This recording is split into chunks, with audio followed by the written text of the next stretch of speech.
I don't have a language. I don't have a language for y'all. I got something better, right? Listen to this. Oh my god. Yeah, he gets copyright strike. Okay, so for all of you on the West Coast, that was released last week. It's called Wagwan Delilah. And we're not monetized, so we can play it out loud. It's fine. This is how bad your boy Kendrick put Drake in the grave. He resorted to that. Do you know how bad you have to get cooked to resort to No, I making thought that? that's AI, Neil. That's not Drake.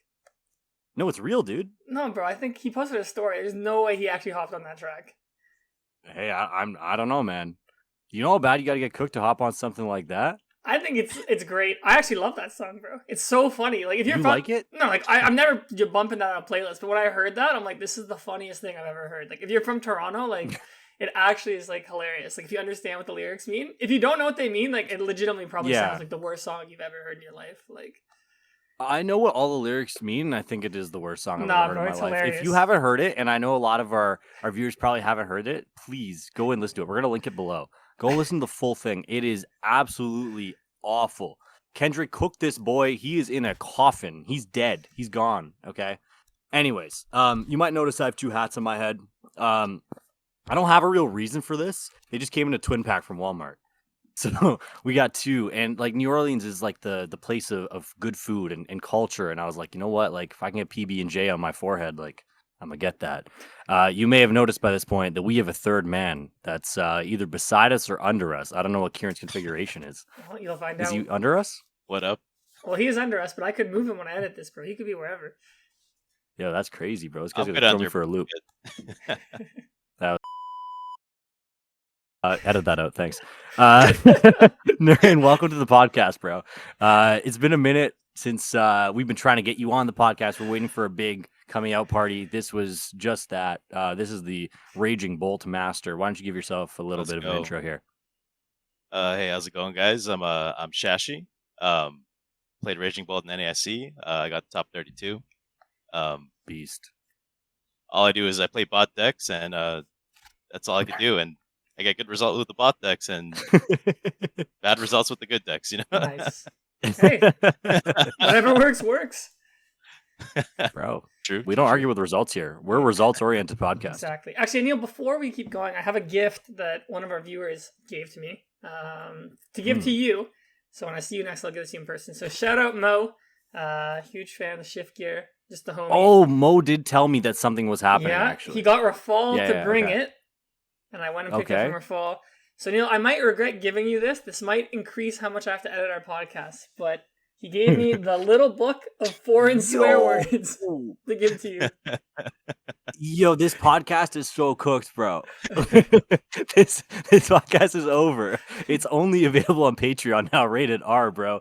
I should have never been given that. But thank you so much, Mo. That's dope. Does it actually like give you like the lowdown of like what they mean and stuff? Yeah, well, I read through it. They have actual swears, but they have, Anil, if you want to keep it more PG to save me editing time, they have stuff without swear words. So I'll only cuss on the weeks that I'm editing, just to be fair. And like, no. you know, I mean, I don't know. I know you've been sitting there in your bed, like just cussing for the last 3 days reading this thing. So, I mean, you're not much better than me at this Actually, point. The first time I've read this was literally 5 minutes before we started recording. So that's crazy. Yo, Mo, this is what he's doing with your gift, eh? Just book that. Just book that. Shout outs to Mo, bro. Shout outs to Mo. Real guy. Yeah. Anyways, let's get into NAIC. It was a very wild weekend, my friends. You guys were there. You guys experienced it firsthand. DQs, DPLs, drama, 3,000 people. Well, actually, probably close to like 5,000 people. Yeah. Initial impressions. First off, I want to hear from both of you guys. What were your thoughts? NAIC, new location, similar format, but like definitely a little bit different than what we're used to. Shashi, why don't you give us your unedited thoughts? You can be as raw as you want. I was kind of sad I was in New Orleans, to be honest, because we had to fly there. The flight was like, I don't know, man. It was like $1,000. It's kind of ridiculous of what we're used to. But I don't know. The event, it turned out pretty well. I was, New Orleans is a great city, full of culture. Bourbon Street was kind of insane. Enjoyed that,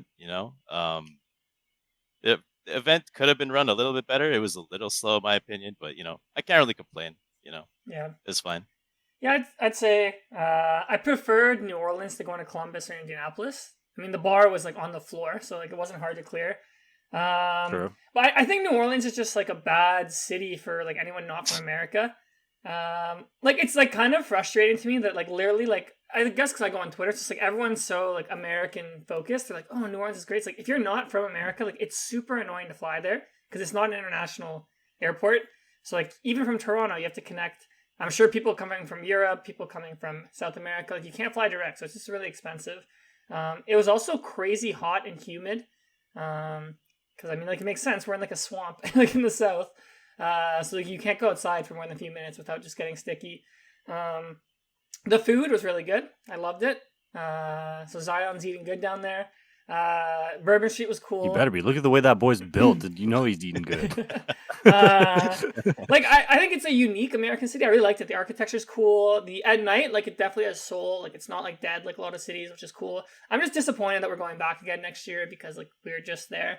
And it's just like the other internationals, they pick actual global cities. They pick like Melbourne, they pick London, they pick Berlin, they pick Sao Paulo, and then NAIC, like they just pick like mediocre American cities.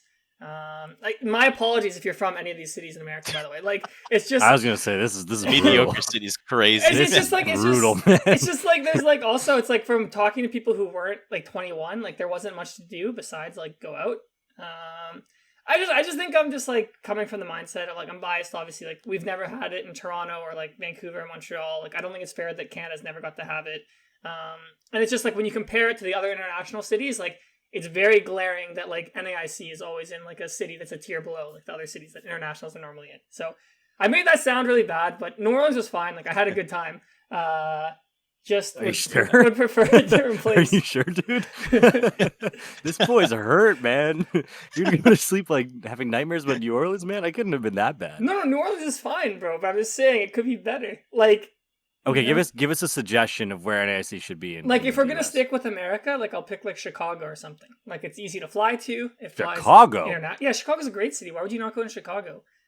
I love Chicago, but it doesn't have the best rap. What do you mean the best, bro? What? Like in general, Pokemon players are not like. I mean, you think of the other Illinois regionals, people hate them. Yeah, well, Peoria is different than Chicago, Neil.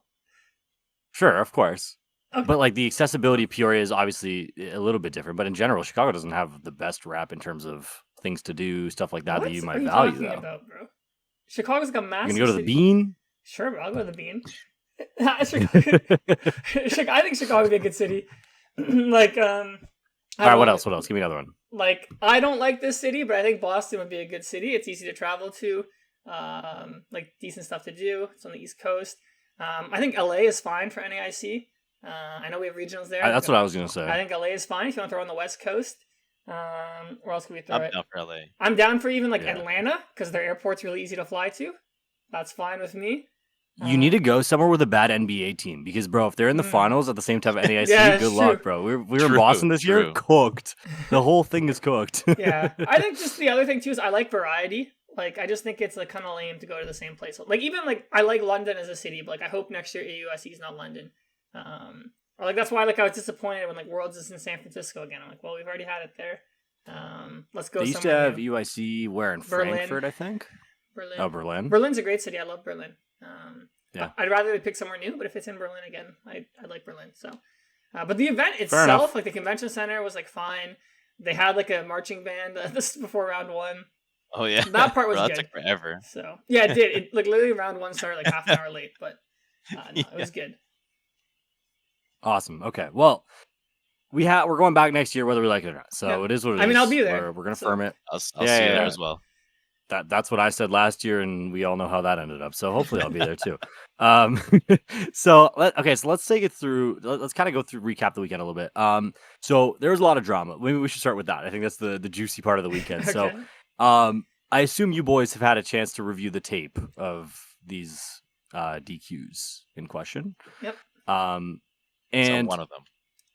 Yeah, I think we are all thinking the same one. The one where the card on the top Noah? kind of stays the same. Yeah. Yeah. Yes. Yeah. So, all right. What are our initial thoughts with this? Like, do you guys? And we don't need to have like the yes, he should be banned. No, he shouldn't be banned. No, he should be DQ'd. Whatever topic. But like in general, do you think this has turned into a bit of a witch hunt? Like, I know a lot of people were saying it's a bit of a witch hunt. It looks like the card, like it didn't look intentional, is what people were saying. What do you guys think? Kieran, we'll start with you. Yeah, I think at the start people were being a little harsh and like they were like people were saying things that didn't happen. Like, oh, he moved reset stamp. Like when you watch it, the shuffle looks pretty bad. I'm not gonna lie. Yeah. I thought it was a bit harsh to DQ him. I thought, like, to me, watching that clip, like, I didn't walk away being like, I am sure he stacked his deck. I'm like, this doesn't look great. And he knows his opponent wasn't cutting his deck. So I understand for the competitive integrity of the tournament being like, okay, well, that didn't look right. I personally think a match loss probably wouldn't right for insufficient randomization. Like, because it was insufficient randomization, that wasn't a good shuffle. I don't think the cards moved enough. But at the end of the day, it's like one of those things where it's like, I have no idea if he cheated or not. Like, Noah's the only person who knows if he cheated or not. Yeah. I saw a lot of people are saying, like, they know he's a great kid, all this. I've played against him multiple times at regionals. He's always seemed like a great kid. But obviously, like, that doesn't matter at all. Like, people can seem nice and, like, they can still cheat. So, just from looking at it, like, I'm not... I know this is a bad answer, but, like, I'm honestly, like, not really sure if he stacked his deck or not. It looked bad, but, like, when he shuffled, like, the cards were changing. So... I don't know. And I always That's why I prefaced it the way I did, though. Like, it's not a bad answer because, like, I don't think there is a right answer. Like you said, none of us know whether he actually cheated or not. So, I mean, like, also, like, he's on stream. Like, you're probably not cheating on stream, but, like, I don't know. People subconsciously cheat. Maybe, like, they can't turn it off when you're on stream. So, I don't know. I like to give him the benefit of the doubt. So, my answer is I probably wouldn't have DQ'd him. I would have just given him the match loss for his next round and then call it a day. Same with you, Naraine? Yeah, pretty much agree. I'm okay with the DQ though, because that shuffle looked incredibly sus. I just don't agree with all the witch hunt and all that stuff. Because like he got his punishment, just leave him alone, whatever. That's always been my standing with it, and like this even dates back. We were talking about it before we got on air, like with the whole Jeff Colling thing, right? Like this dates back to that when I'm like, if you are smart enough Pokemon player to get to that point in the tournament, you're doing well, you're on stream. I think surely you're smart enough to not cheat on stream. I think that kind of goes hand in hand. I give people the benefit of a doubt, especially on stream, that they know that however, like 25,000 people are going to watch this or whatever it is, right? And anybody can pick up on these little things if you're not sufficiently randomizing or you're trying to slip a card under your deck, like whatever it is. Like there's so many people watching, there's no way it's going to work. And like I think everybody on stream knows that. So I do also give the benefit of a doubt. I do think in general, Pokemon needs to be harsher on cheaters that are known cheaters and like repeat offenders, stuff like that. Like get them out of the game, man. Like I don't care. Actually, just get them out of the game. There's so many other card games you can play, whatever. Like we have no space for that, and there's so many people who play honestly who are gonna get who are not a beneficiary of that. So I think that's a big picture topic at some point we'll get into. But so in general, so you guys watched the finals. You saw how much of a masterclass that was. It was honestly awesome to watch. I think that was one of the more enjoyable games of Pokemon I've watched on stream in my life. So the influx of Gardevoir, the influx of Lost Box, like kind of populating top 8, was that something? And I know Kieran, we talked about it last week. We both had Gardevoir like 1 and 2. We kind of rated it, but the whole Lost Box thing, where did you guys like really sit on that? Was that kind of shocking to you? Maybe Naraine, we'll start with you on this one. It wasn't really shocking to me at all. Most of my testing group was on Lost Box. Just the build was a bit surprising because I know they didn't have the Roaring Moon. They had the secret Tyranitar EX or the Iron Thorns EX. Yeah, you got it. Mostly for the Lugia matchup, I think. I don't know the other applications, but I think that was. It's really good against Gardevoir. True. I mean, technically they have the Flutter Mane, right? But I guess but you knock out Flutter Mane and then you Roxanne them or like something like that. Okay. And then like sure. Yeah. No, that makes sense. Yeah. I don't know. That was like the one like surprising tech, but. Yeah. Other than that, I think most people knew that Lost Box was kind of under the radar as like secret broken deck. Yeah. I think Lost Box has a very loyal following, and a lot of really good players like to play Lost Box. Hedrick being one of them. So I'm not surprised to see Lost Box doing well. I think if you watch the finals, like if you play a Gardevoir list with Klefki and Flutter Mane, like you are favored into Lost Box. That's definitely my takeaway from watching the finals. But Lost Box is super solid, and I think Gardevoir like. I'm not surprised it did well. I'm surprised 6 made top 8. That's like an insane conversion, even when a deck has like huge play. And even then, I think its day 2 meta share was only 20%. But again, like you look at the names of who made top cut, they're pretty much all like names we know, like strong players playing Gardevoir. And it seemed like almost every strong player brought Gardevoir to the event. So not surprised that that's what ended up converting. Yeah, not surprised either. I do think overall it's a little bit disappointing to not see that diversity in top 8. I think like for a lot of casual viewers, that's kind of sucky. Like you don't really want to see that, but I was sad. Yeah.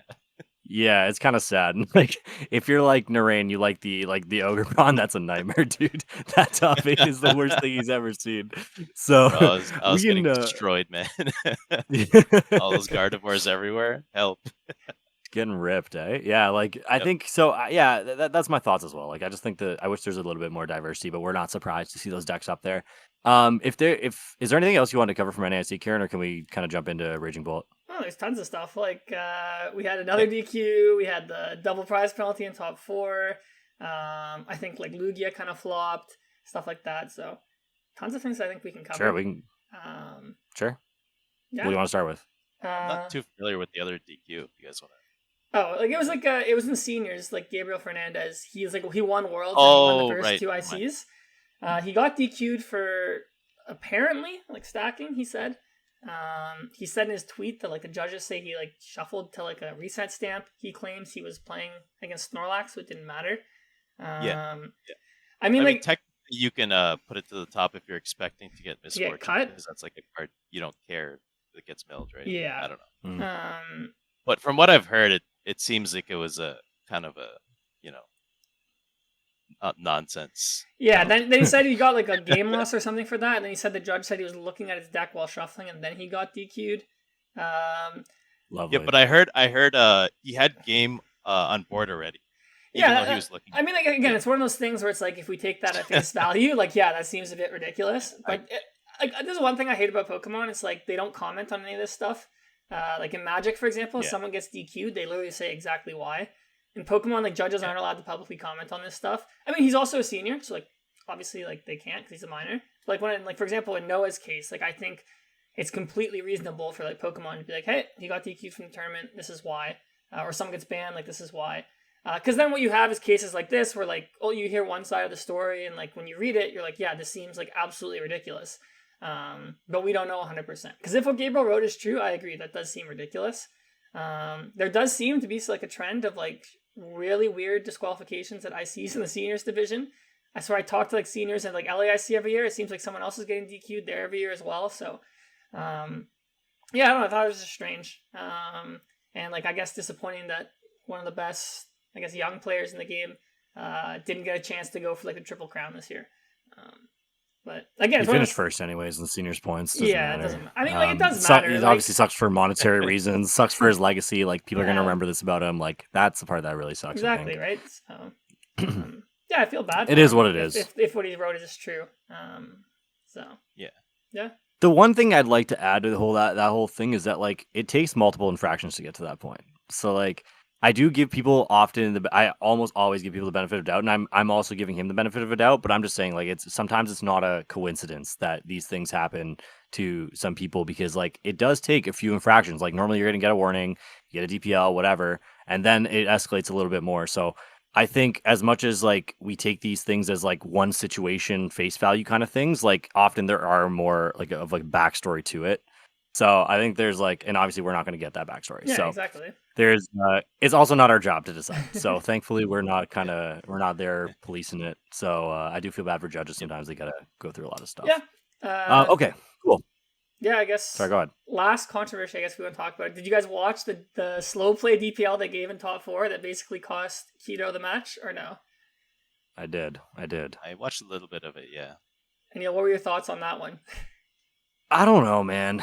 I don't know. It's like what Worlds was it where they gave out it? Was it 2019 where they gave a DPL in finals? Yeah.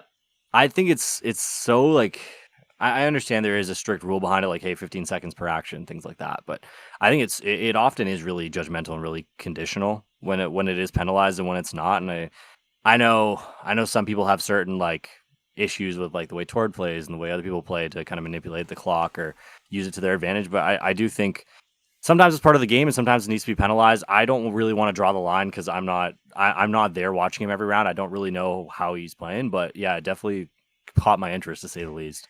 Yeah, I think the one thing, the takeaway from this weekend, I think you just saw players on stream, like they just played the clock like crazy. Like Hedrick obviously played the clock in 2 of his top cut matches. Like legally, I will say. Like he had games he was going to lose and he kept playing them out just to burn clock with actions. I think Bradner had a game where I'm not going to lie, he took a little too long on his searches. So I think it's interesting. Like, I do think there needs to be a conversation around this. I mean, they're just like, the system is broken, like the best of 350 minutes. Like, you even saw like the win in Hedrick and Bradner, they agreed to play best of 1 because they were playing a slow matchup. So it's like, like, I like that. We've seen, I don't mind like players doing that. I mean, we've seen like discussion before of like, should you look at your prizes before setting them out? I used to be on the fence, but like honestly, like after all this stuff, I'm like honestly, like we need to start doing that. Like, it saves so much time. The other thing I don't like that I think judges should penalize more is like someone's taking like a 3-minute first turn deck search. Okay, whatever. Like every deck search after on that turn, like I don't think you should let people like keep looking through their deck after. I'm like, pick your card and like let's keep going. Because if you're spending that long looking at your prizes, like you should know them. So there's that. Because in the top 4 match, it was like Keito literally had like no way to lose besides getting a DPL. He did play slow that turn, but I thought in that specific instance, like I thought a DPL was a bit harsh, especially from what we've seen on stream. So I will say, Keito had multiple warnings throughout the tournament going into top 4. That's why he got it. And I normally don't like to be like negative on our podcast or like speak ill, but I will say like Keito, in my opinion, is probably like the most unsportsmanlike player I've ever seen in like the history of Pokemon. It's everyone who plays against him just has stories about how he like rushes them, tries to get them to concede. He's calling judges for nonsense. I think Josh Frank had a very frustrating experience with him. I was right beside him. Yeah, so Josh Frank had a very frustrating experience with him earlier in the game, in the tournament, where Keito basically stalled him to win. So I think the judges were very aware of his behavior. And I guess they just decided that was the time to penalize him when all the eyeballs were there. So I think in the specific instance, that probably shouldn't have been a DPL, especially when you get the context of why would he stall when he's about to win. But I definitely think it was a case of where, okay, like he's been getting away with this for so long, like we're going to penalize him now. It looks really bad on like the competitive integrity of the tournament. Like that specific moment, it looks like there's almost like favoritism, or like they want like the other player to move on, when like the only way he can lose is getting a penalty like that. So to me, that's kind of my take on it. It was like deserved in the sense that like he probably should have been penalized a long time ago or many tournaments ago. But in the specific instance, like I'm not a huge fan of that penalty when other players on stream were not getting like penalized throughout the weekend. Let it out, bud. Let it out. Yep, that was good. Yeah, this is the only 2 things that can get this boy heated like that are American cities and that guy. Bro, I'll save the LAFC stories with that guy for when we need more views, man. I'm pretty sure you've already said it. No, I've never told it. I've never told it on the pod. Oh, really? Yeah. You said it on Twitter though, I think, right? I gave like the TLDR on Twitter, yeah. Okay. Yeah, whenever we have a dry week or that guy roast sesh. I agree with you though. I think there's a time and place, and it didn't look the best. So, like, I mean, hopefully, yeah. Shashi, when you were sitting next to Josh, like, did you witness the situation? What was the situation like? Bro, he was playing so slow, and he was like taking forever for every like decision. Like I was playing Andrew, and I was getting bodied anyway, so I was like looking over, and it was just every action was just unbelievably slow. So I was kind of hyped to see the penalty on stream. I was like, finally, I literally tweeted justice as soon as it happened. Oh, is that what that was? You guys all tweeted justice in all caps. That's what that was. Yeah, so, that's exactly what I saw Josh Frink. You know that LeBron Instagram story where he's like, "Can't believe this is my life," like hype or whatever. Like Josh posted that after that happened. Oh, yeah. That is crazy. Yeah, so that was crazy. LeBron's such a meme, bro. Yeah. All right, well, let's we've recapped all the drama that we could possibly need. We can talk about Lugia briefly, and then we'll move into Raging Bolt. So, what are you guys' thoughts on Lugia? Like, I saw really want to know why. Yeah, sorry, go ahead. No, what are you gonna say? No, you go. I don't know why Lugia flopped so hard. I'm so confused. I mean, I think a lot of good players didn't play it, and then I think the deck's kind of like I played Lugia. I literally got a bunch of Lugia hands and lost. I went 6-3. But I mean, like when I picked the deck, I'm like, I know this is what I'm signing up for. I'm like, I come to tournaments to have deep runs and win. I'm like, if Lugia runs hot for me, that's going to happen. I also didn't have enough time to practice going into the event. If I really had time, I think I would have played Gardevoir. I didn't feel comfortable like playing it because it wasn't like the same iteration that I was used to. Like it wasn't like the old version. Very different. Just like leading up to the tournament, like I had like so many like family commitments I had to do, like trips that weren't related to Pokemon. I had so much coaching with like my clients, so it was like I didn't have time for myself to sit down. I'm like, okay, well, Lugia, I know I can play this to a pretty good level. Just things didn't go my way. I lost to Snorlax when my opponent, whatever it's called, Awakening Fluted for 4 basics, and board locked me. I've never had that happen before. That was crazy. Pretty good. So just like after that, I'm like, that's like literally like a once in a career type of thing to have happen to you. Yep. I knew it wasn't my weekend. So, but overall, I just think like it's like most good players didn't play Lugia, and the deck is just inherently inconsistent. Like you need a lot to go right over 15 rounds to win. And I think a lot of people were teched for Lugia. Like a lot of the Gardevoirs played the Hammer and Sinnoh. Every single Gardevoir played at least one of those. Both of them is crazy. Yeah, both I think is actually like unfavored. One, I think you can win. I played Roseanne's backup in my list because I assumed most Gardevoirs would play Enhanced. So they go like Enhanced Legacy on your hands, Screamtail, and Archeops. And then you just go Roseanne's, put the Legacy back, and then just take 2 prizes again. And you normally win from there. But if they played that, if they Hammer and Sinnoh, like that strategy doesn't work. So I don't know, I felt like Lugia had like the biggest target on its back too. So like everyone was just ready for it. Like that's, I don't know. I wanted to That's ask the way you I as look well, at it too. Sorry, Karen, I wanted to ask you as well if you had the same mentality on Lugia. Well, one of my boys, Calvin, Calvin, shout out to Calvin. I think he was playing a similar build as you. Did you run Carmine in your list? No, I didn't run Carmine either. I don't like that card. Okay. Yeah. I feel like you feel like you just need one though, like just in case you're first. Or... If I go first and I want a Carmine, like I need to have Ultra Ball or like Aroma and Lumina or whatever. Plus, I need to have Archeops in my hand. So it's like if I already have one Archeops in my hand, I feel like next turn I can, and I'm gonna Ultra Ball for Fish. I can probably just next turn like Ultra Ball for like another Archeops and like find a way to get in the discard. And then Carmine, like drawing 5 feels really bad. Like if I had Carmine for 5, get one Archeops in the discard, I'm like, well, I need to draw another one. Plus, I need to draw like another Research or something or another Ultra Ball. Right. And I'm like, half my games I'm going second anyways. So then I'm like, well, then Carmine's useless. So then Research is just like better. Late in the game, it's like, or like if you have those awkward games where like you need to go like Research into Ultra Ball, I'm like to get the Archeops, I'm like Research is just better.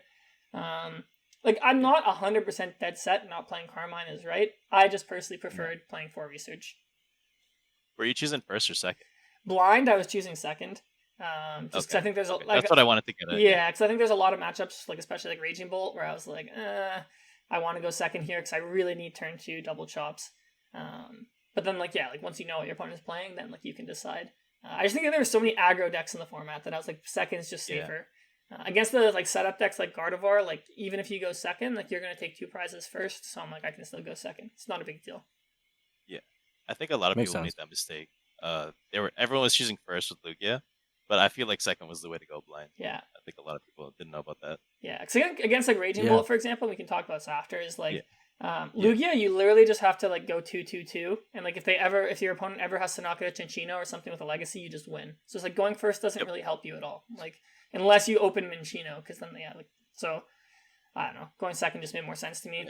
Reading the wind is actually a very important thing for getting turn 2 double chops. So yes, it is. Everyone chose first against me. I was like, thank you. Yeah. Everybody chooses first, right? And this is really interesting to me. I'm a big like analytical metagame guy. Like that's always kind of been how I am.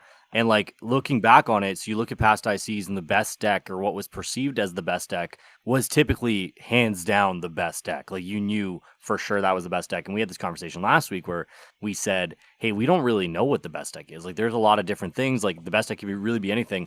And Lugia probably had the biggest target on its back, but wasn't S tier enough to overcome having the biggest target on its back.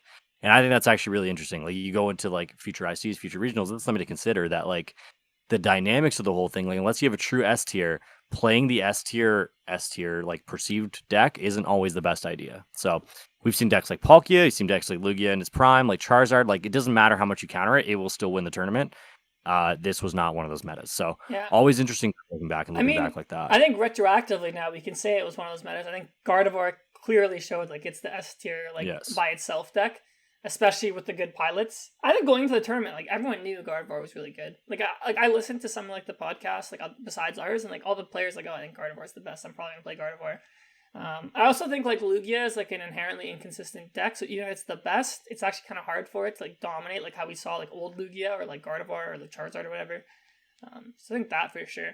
The differences are also very like sorry. The differences are also very like minimal. Like especially at ICs and stuff, like you're normally like 2 or 3 points away from being in the top 8. Like it's just one loss in round 14 or whatever that separates you. And I saw a couple Lugias down in that like 20 to 32 range, and like you never know, right? On a different day they draw better, and then there's one in top 8 and we're having a totally different conversation. 100%. So I think the margins are very slim. I mean, I think if you simulate the tournament, like let's say like 1,000 times, I think Gardevoir probably wins it like 20% of the time or 25%, and then like even more maybe. And then I think a Lost Box wins like 10 or 15, and Lugia wins like 10 or 15 type of thing. Because yeah, I think it's a bad way to look at Pokemon by like being like, oh, these are the top 8 decks, like this is like the best, whatever. It's like you said, like literally someone like bricks one less game, someone like ties one less game, the whole thing changes. So. But that is how people look at it a lot of the time. They're going back to that Limitless graphic over and over, and they see 6 Gardevoirs and 2 Lost Boxes, and they forget anything else was ever in the tournament. So just providing context for that, I think, is important, and just looking back on it, like for next year's NAIC or whatever, like I think it's really important to understand the dynamics of how the metagame works. So, okay, so we've talked about this to death. I want to get into our star of the show here, okay? We have big star Naraine. You finished 30th, okay? 30th. So you were I believe, the second highest Raging Bolt? I think so, yeah. Second highest Raging Bolt. Okay. Perfect. So, and like, I mean, your run was also characterized by the whole, like, I lost one round and now I'm no longer in top 8 thing. Yes. So you feel it. So let's kind of get into it. So how did you kind of settle on Raging Bolt? I know a lot of it, and like, obviously I know you personally, so I understand why you did, but for the viewers, like, is it your play style? Is it like what is it that really drew you to Raging Bolt? I'd say mostly play style. I know a lot of people disagree with, is play style a real thing, or is there just an optimal way to play? But I don't know. For me personally, I just like fast, aggressive games. It's just my thing. So I think most of the season I've been on Miraidon, as you know very well. Oh, I know. Shout outs to your LAIC run. Shout out. Amen, brother. But yeah, I was kind of hyped that I think it was Japan Nationals or something. Miraidon won the whole thing, right? And I was like super hype. I'm like, let's go! I get to play Miraidon again. Charizard's out of the meta because Dragon Ball's broken. Let's go. Miraidon's back. So I tried Miraidon and I was like, bro, this deck is a pile. It's literally just like a casino deck. It's just generator simulator. Like it's literally you just play research and you'd be like, please draw no lightning and draw generators. I'm not down for this, bro. I had like no control over my games and all that stuff. So our buddy Yomob, real quick, Yomob origin story. Yeah, I haven't called him Yeoman in years. Yomob origin story is literally because one of our boys just put a B at the end by accident when he was typing it fast, and it just caught on because it's just, I don't know, it's just jokes, bro. I have no good story for this, but we're gonna call him Yomob for the rest of the episode. All right. So, anyways, yeah, Yomob was like, bro, I know you like these big boom decks, so let me put you on this for. It was like way before it was really hyped up on Limitless and stuff. I think it only won like one of those city leagues in Japan or something, and their lists were like not refined at all. But yeah, anyways, he showed me the lists and I tried it out and I was like, bro, this deck's insane. Mm-hmm. It's absolute gas. And I read the first attack and I'm like you're never breaking with this deck. You just burst roar like out of bad hands. It's like, it's insane. So it was kind of love at first sight, And I was kind of sad though when official release happened. First online tournament happened and the deck just exploded, and I was like, damn, the secret play is gone. But I'm still gonna play it. It's whatever.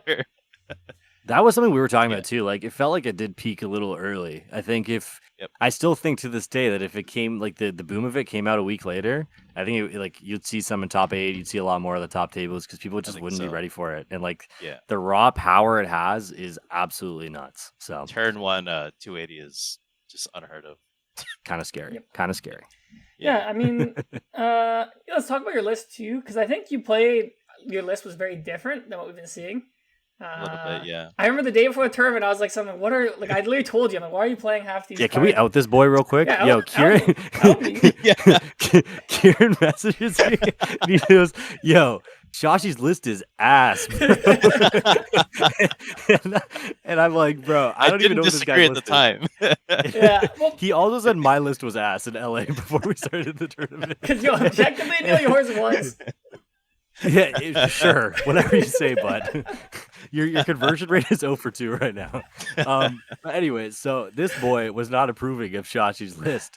And I assume at that point it was different to what the final list was. No, it was the final list. I looked at it. Oh, it was the final list. It was pretty close. Yeah. Okay, so his list had like no shoes at first. I saw you added 2 to your final list. No, I had 2. I had 2 the whole time. Oh, you did? What'd you change? Yeah.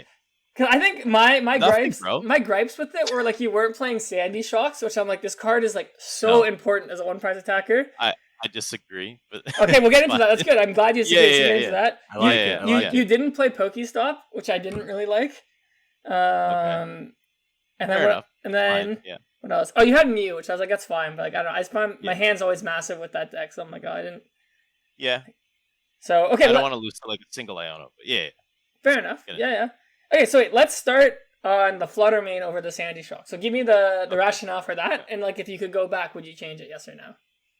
I don't think I would change it if I could go back. I agree that the Sandy Shocks is like pretty decent, but the problem is bench space.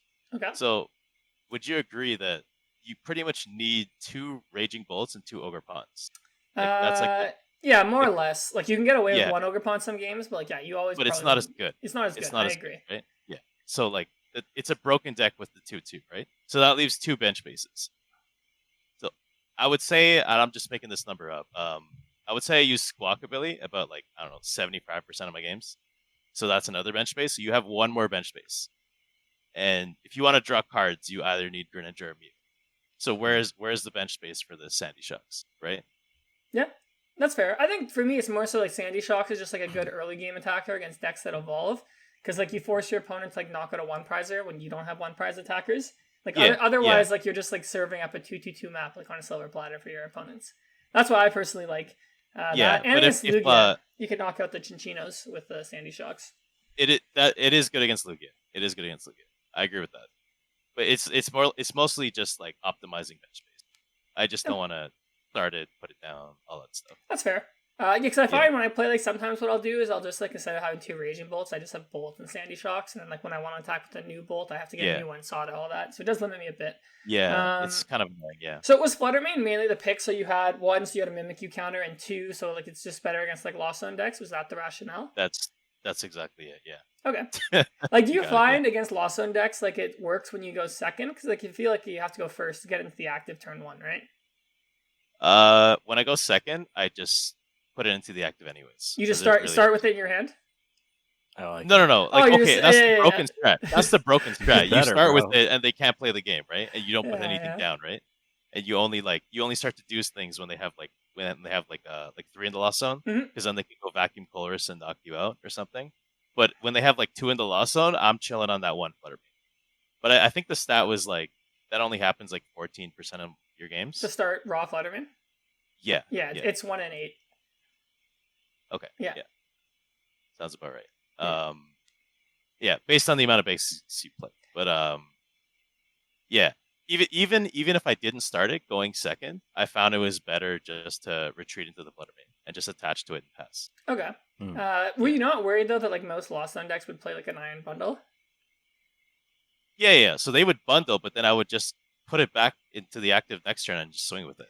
But like by that time, aren't they set up enough to like just win the prize trade or no? I don't think so. It's always an annoyance, right? And like your bolts have such a trivial amount of HP that it's not, like, especially if they're cutting Moon, there's not like a really great answer to it anyways. Yeah, it's whoever takes the first 2 prizes wins, right? Kind of thing. So I don't want to just give them the 2 prizes like you're saying. I don't want to serve up the 2 prizes. Yeah, I think that makes sense. So I guess your strat is just like, okay, like Flutter Mane, hope it takes 2 prizes, and then from there, like you just win the prize trade. Is that the? Is that pretty much, yeah. Okay. And like I would say the most common strategy against a Flutter main is just to attach to Raikou pass and then attach to Raikou again and just swing into it, right? Yeah. And that's literally what I want them to do because then I win the prize trade. Right? Yeah, because you just go boss or whatever, prime catcher. Yeah. Okay. No, that makes sense. Cool. Okay, the other thing I think that was unique about your list is you didn't play Pokestops. You played one Sinnoh, double jamming. Right. So I think double jamming is obviously because you want to have a better Gardevoir matchup. So I saw you went 2-2-1 against Gardevoir on the weekend. Do you think like those jamming towers were the reason like you got 2 of those wins? They were the only reasons I got those 2 wins. Yeah. the tie was an ID. Okay. At the end of it. Nice. Yeah. So do you think like having Pokestop overall might have helped you in some of your other matchups with consistency, or like you were just like, I know Guardian's going to be big, like I just need to make sure I have a chance in this matchup? You had to play the jammers. Like all my buddies told me, like don't take DL to Gardevoir, man. Like because that's the deck's worst matchup, right? It's Gardevoir, and like I actually think Gardevoir had the #1 target on its back because all the best players were. You kind of knew like most of them were bringing Gardevoir, right? So you kind of needed the jamming towers, and it didn't really cut consistency because I didn't play Bravery Charms. Yeah, actually, that's another unique thing that you didn't play Bravery Charms. So did you miss Bravery Charms, or like for me personally, when I build Raging Bolt, I actually don't like Bravery Charm either. So I'm like, I have no way to find this card. And like most decks play Vacuum or like we said jamming tower or whatever. So I also don't play builds, So they were broken. Yeah, they were broken early in the meta when Dragapult was a thing because like it's like really really hard to beat Dragapult without the Bravery Charms because what they would do, they would just hit your active, put like 40 on the bench and like put 10-10 on the Ogerpons, and then they would counter catcher and just kind of just wipe your board so you'd have no Raging Bolts and Iona you in the same turn and you just be cooked, right? So you kind of need the Bravery Charms to avoid that situation. But, everyone said that, Dragapult's a fraud deck, whatever. So, whatever. I kind of ended up being a fraud deck, to be honest. Tor didn't make top cut, so therefore it's fraudulent. That was a miracle. But yeah. So given what you know now, given the way this has kind of all evolved in the last week and a bit, are there any changes you'd make to the list? Do you think it's in a good spot moving forward? I know a lot of people are going to be listening to this, watching this, in hopes of kind of playing it into the new season. What are kind of your thoughts moving forward with this deck? I think it's in an okay spot. Not the greatest, obviously. There's Gardevoirs running around everywhere. I'd say it's it's mostly dependent on the cards in the Gardevoirs lists, because a lot of people assume that the towers are just to take a KO, take like the 3 prizes in one turn, right? But it's actually mostly for turn 1. You just slam it down, and they can't play the game they can't use Evo TM because they're so reliant on it. So yeah, but I saw that a lot of lists, especially in the top cut and stuff, they were playing the Hyper Aroma, and some were playing Vacuum as well. So that's not very good for me. And I don't know what I changed to combat that, to be honest with you. Well, the one thing I do think your deck has going for it is it didn't make as much noise as people thought. That's so for true, the next too. little bit, like you might be a little bit under the radar, so to speak. You might be able to get away with it a little bit. There's gonna be a lot of Gardevoir hate kind of running around. So I think you make a good point. Like there's it is tough for you to kind of come back from Hyper Aroma, but I do think there's gonna be a lot of unique Gardevoir lists. And I think the cool part about Gardevoir is you can play like whatever ace spec, just like any other deck in the format. Like it feels like you have a lot of tools. Yeah. I really hope everyone just plays Unfair Stamp. Like, just play Unfair Stamp. The card's broken. Please, just play it. Please. I have Mew EX. I don't care. So let me ask you this too. So what would you say were like matchups you were happy to sit across from, and like besides Gardevoir, what's something like you weren't happy to sit across from? I was not happy. I mean, let me just bring up all the decks here. Yeah.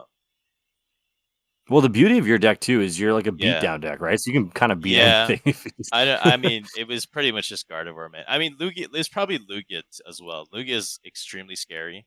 All they have to do is set up, and I just lose the game. Yeah. Right. So, but they don't. It was probably. Yeah. That's the hope, right? Especially because they were playing a lot of. I'm not sure about your list, but I know a lot of lists were playing double jamming tower. I played double jamming. Yeah. So that was one of the other reasons that I cut all the bravery charms, because I'm like, Lugia's playing that. Like, there's no point. Right? Yeah. So that's also. So I think another thing that people would be interested to hear is like, so your deck is obviously very aggressive. It's very similar to like Murata in that sense. You're like, all right, please just generator, but instead you have Sada. Yeah. Are there any like specific lines you may have known before the tournament, or like you've learned kind of during the tournament that you take into a specific matchup that maybe surprised you? Like, is there anything like that people should know, kind of learning this deck? I mean, other than Lost Box, not really. Lost Box Gardevoir, Gardevoir turn 1, Jamming Tower, Lost Box. Fluttermane inactive is actually better than the turn 1 KO. The rest of the matchups, to be honest with you, just put a Jamming Tower and just blow up the active. Hope for the best. I mean, it's true. Like, it sounds like simple, but it's like, honestly, like a lot of decks, it's like if they ever miss a beat, like you miss a turn, like Raging Bolt just wins, like, because they're gonna. It's so easy for them to keep taking knockouts.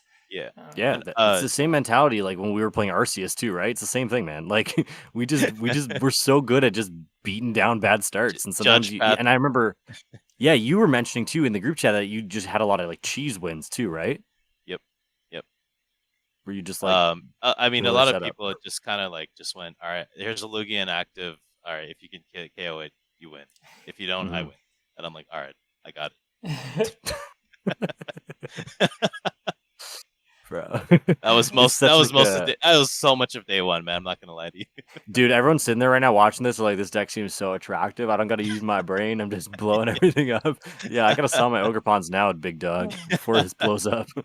I mean, to be honest, I think if most decks just draw perfectly, you're cooked as Raging Bolt. Like, you're not winning. Yeah. Like, especially Charizard. Like, if they draw like everything they need, it's just over. That's how I feel about your deck. It's like one of those decks where like if the opponent draws perfectly, you will always lose. But like just statistically, like it's very hard to draw perfectly. So very hard. Like, you win a lot of games just where any games where they don't draw well, you win like on the spot. So Yep. I mean, that's always what aggro's kind of been like in any card game that I've played. To be honest, like well, that's how you counterbalance it, right? As a game maker, like if aggro had no answers, oh boy. Scary hours. Reminds me of tag team format. Welder. All right, Pikaram. Oh, it's a great format. I hated that format, man. That's the worst. GX attacks were sick, man. Like GX attacks were cool. Yeah. But not 6 energies on one Pokemon. But not the tag team V-Star attacks or GX attacks.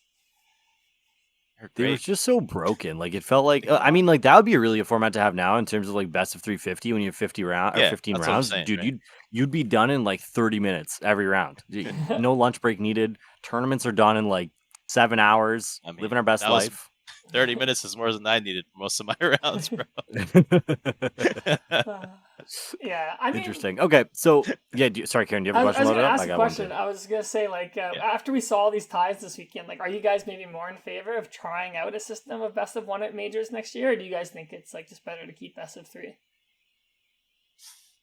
I mean, it really depends on the format, right? Like, this format, probably, but it really depends. I saw tie rate was 15%, which is not above or below normal. So I mean, like, I think we saw it a lot on stream. I mean, like, I don't know. So today, what I was doing is I was framing my Worlds deck from 2013, and I remembered in round 9 of Worlds it was best of 1, and I lost. I prized 4 Darkrai EX, and stuff like that happens, and I think that's why we pivoted away from best of 3. So it was actually like I was reminded literally today why we switched to best of 3, and I remember someone on my timeline talking about how they prized like 3 Lugia V-Stars in their game 3 of round 14 to lose them like $2,000 or whatever, and you'd see a lot more of that if it was best of 1. So I mean, I don't know. Yes, but like at the same time, it's like that happened in the game 3. It's like bad luck happens like anyways. I think the one thing a tie rate doesn't account for is like 1-0s. And I will say, I think there's a subset of players that understand how to like do a 1-0 much better than other players. 100%. So I don't know if that's like fair. So like one system I think is like, I think they tried in Japan. I think I saw Lorcana does this. I think giving the best of 2 system a try, like why not? Like we don't have to do it for every regional, but why don't they pick a couple of regionals next year? It's like, let's pilot some new things. Like, let's just try it out. Like we're not going to know if we don't try it. Like when they tried best of 3, it's like, well, like we've never done this before. Like let's try it. So again, the best of 2 system would be like both players get a chance to go first. If you win both games, you get 3. Otherwise, it's just a tie. And like records will get like deflated now because there's gonna be less winning. But I think that's more equitable. Both players get a chance to go first. There should be enough time for you to finish like 2 full games. So I think that would be cool.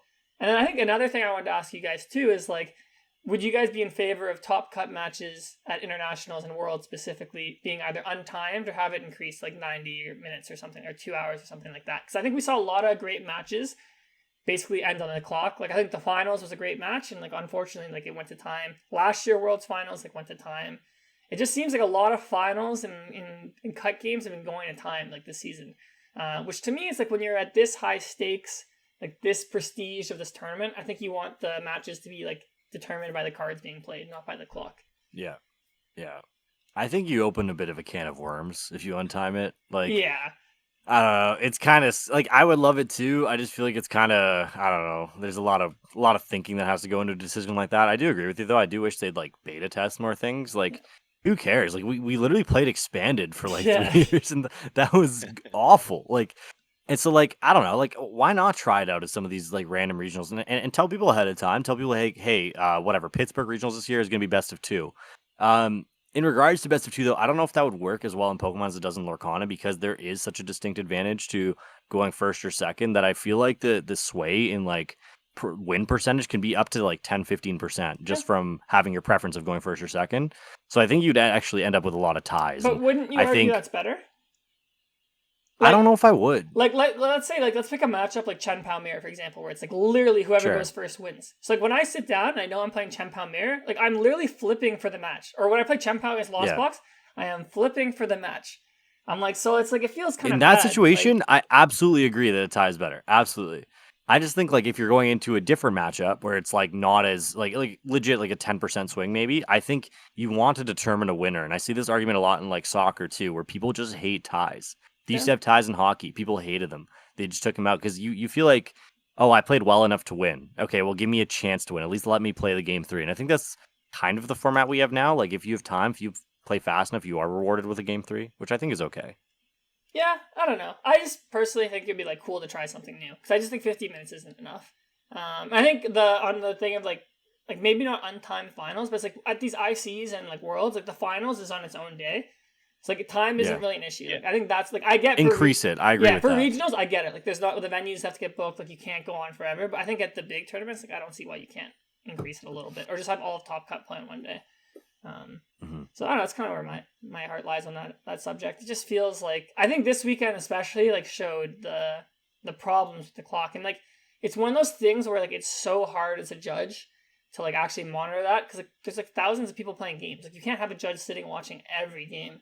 And then like people are doing legal actions. Like it's kind of hard to tell if they're stalling or not. So, yeah, I don't know. I think there's obviously a very fine line, right? And like I think as time goes on, players are learning who the players to watch out for in terms of these things are, right? Like so we had your roast session earlier, so like with that guy, like immediately you sit down and you're like, all right, I know what I'm watching for, and I think it kind of goes back to what I was saying about the repeat offender thing, where if you develop a reputation for yourself of a player who kind of maybe oversteps the boundaries a little bit, or over time, over the tournament, like judges are taking note of you, I think that is something that helps regulate that. I do agree with you though. Like there's not enough judges for how many games there are. And half the time you're saying, hey, like I've never actually called a judge on my opponent like stalling or whatever, but I've seen people do it. And when they do it, the judge chills for about like 2 minutes. He's like, all right, sick, love, bro. And then he just dips. Yeah. I don't know what you're supposed to do about slow play, to be honest. Like in my experience, you call the judge, they walk over, and then the dude starts playing regularly. Then the judge walks away and he goes back to slow play. So like, what can you do? Right? Yeah. No, 100%. Not much you can do. There isn't much you can do. That's the thing, right? Yeah. Have you seen the last big tournament in Japan? They implemented like a new point system that was kind of cool. It like encourages faster play. So I think you get like more points for getting 2 wins as opposed to 1, and like even more points for 2-0ing your opponent. I think you get like 5 points for 2-0, 4 points for 2-1, and like 3 for 1-0, something like that. That's kind of cool. Yeah, it is interesting. Yeah, I'd be okay with that because like I do feel like a lot of the time like you lose a game and it's kind of like whatever, I lost a game, scoop, go next. But like it would be cool to have like some kind of repercussion for it. Yeah. Yeah, I don't know how I feel about like 2-0 getting more points than 2-1. Yeah, I mean that's why Ogerpon just destroyed that tournament, right? Raging Bolt Ogerpon. Makes sense.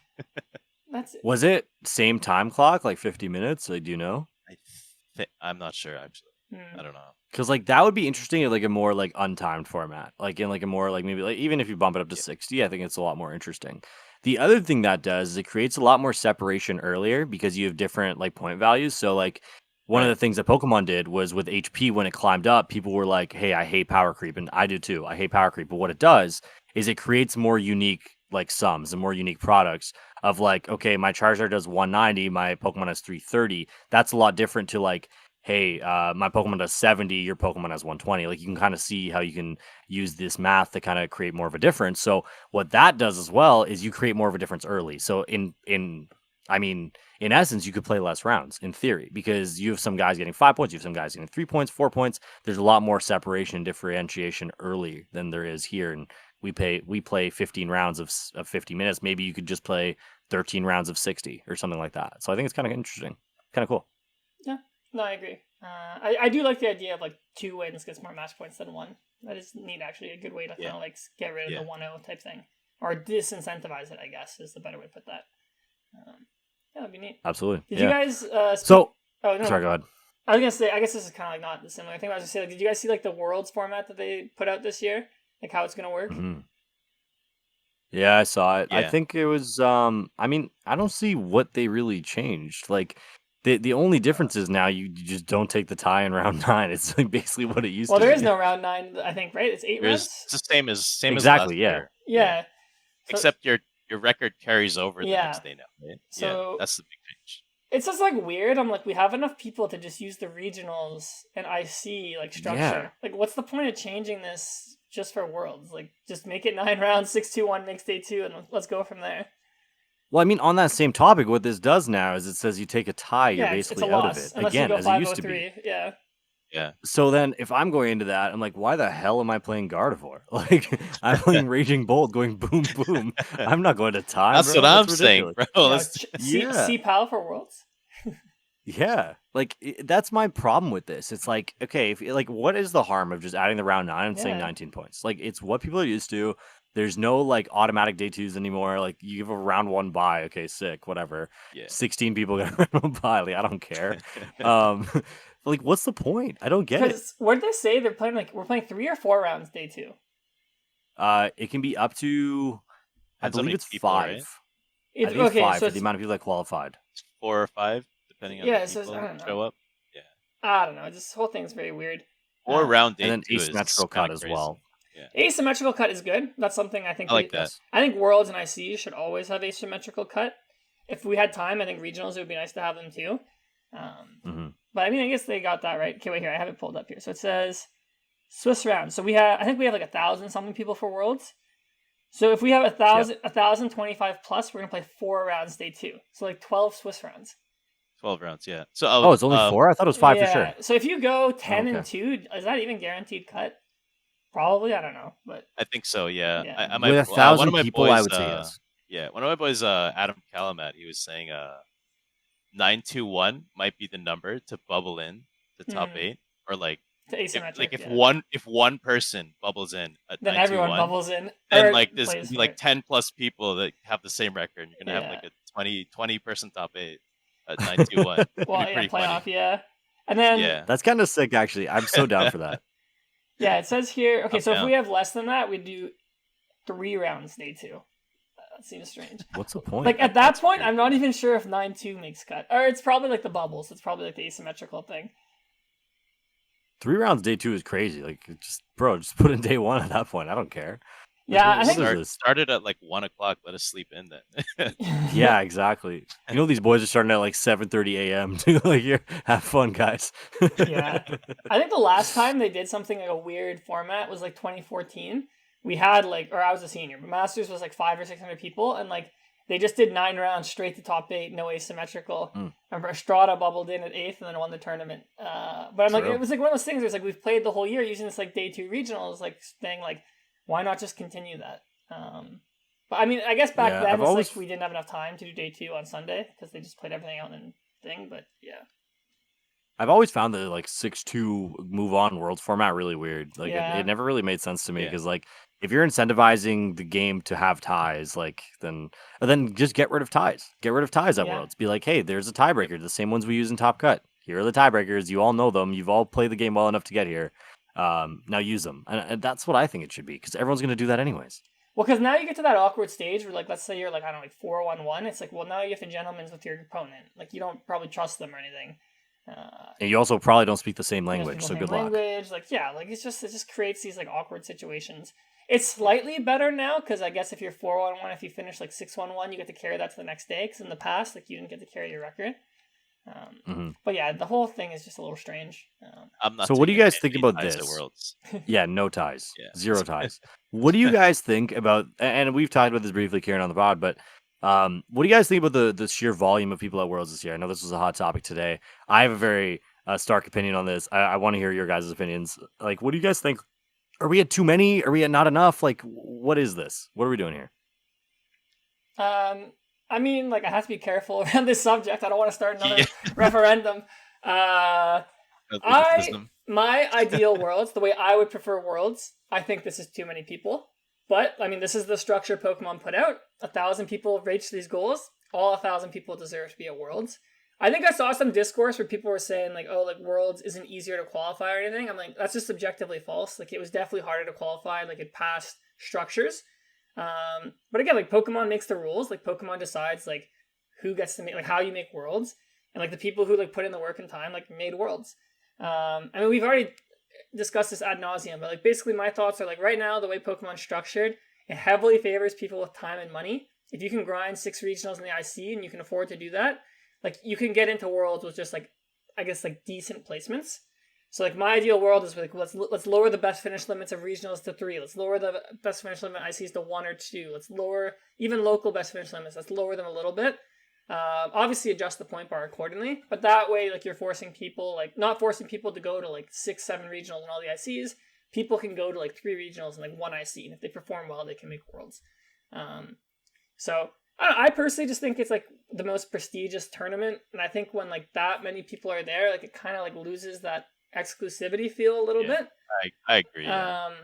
But, like, again, like I said, like, if you're the best player, like, just win. But I will say the one thing because the one thing people have been saying is, like, well, like, if you think these, like, worst players, quote unquote, are making Worlds, like, just beat them. I mean, like, Pokemon's not chess. Like, Tord could lose to someone playing their first ever game if he goes draw a pass, right? So I don't think that's a great argument, but I do think, like, over how many rounds, like, I guess what, 8, we said 8 plus 4, over 12 rounds, like, the best players should rise to the top. You're just introducing a lot more randomness in terms of the average skill level of a player at Worlds. So, like, you could sit across from, like, Tord round 1, or sit across, like, I don't know, like, other players round 1, and it just, like, really, like, alters how like, the level of player I guess you're playing against. But yeah, I mean, everyone who qualified, like, deserves to be there. So yeah, and I think from a business perspective too, like, for Pokemon, it doesn't, like, turn the needle that much whether they're incentivizing people to all get to Worlds or not. Like, the majority of where the revenue comes from is not from people going to regionals, it's from collectors, casual people. Like, they see the revenue streams, and obviously, like, players help for sure, but the majority of the revenue does not move that much, and having all these people involved in the game is sick. I agree. I think that ICs are kind of the pinnacle of the, hey, I love Pokemon, I'm going to go everywhere, I want to do this big event. ICs are perfect for that, and they've done a great job marketing it, of making them into these huge events. Like, they're not like what Nationals used to be, right? Like, they have really stepped up the game, and I think that's where the whole inclusivity factor should be. And I know we've talked about intermediate tournaments, we talk about stuff like that, but I do think there's a few too many people at Worlds this year, and I think it'll just continue to climb as the player base climbs, and that's fine. But I think there needs to be kind of I don't know, there needs to be a thinner line, so to speak, of where the contrast is. Like, let's make these intermediate tournaments. Let's give people something else to grind for besides Worlds, so we don't end up with these huge tournaments with 12 or 13 rounds for Worlds, right? So the other thing is too, the invite structures and how they work in different places are very inconsistent. Yeah, exactly. It's not equitable at all. That's the main thing, right? No. Like, if they were equitable, like, Japan would have, like, 500 invites instead of, like North America, we have, like, 300. I mean, their player base is way bigger than ours, and, like, they don't get to send as many people to Worlds. Like, that's not really fair. Like, Korea, for example, they get like 20 or something. No, I think this year they're going to get, like, around, like, 80 or something. That's still as they should. Yeah. Yeah. Well, yeah, it's just like as they should. I mean, like they should get way more. Yeah, like, they're their regionals like get 3,000 people, and like there's 15,000 people trying to sign up. Like the demand is just like way outweighs it.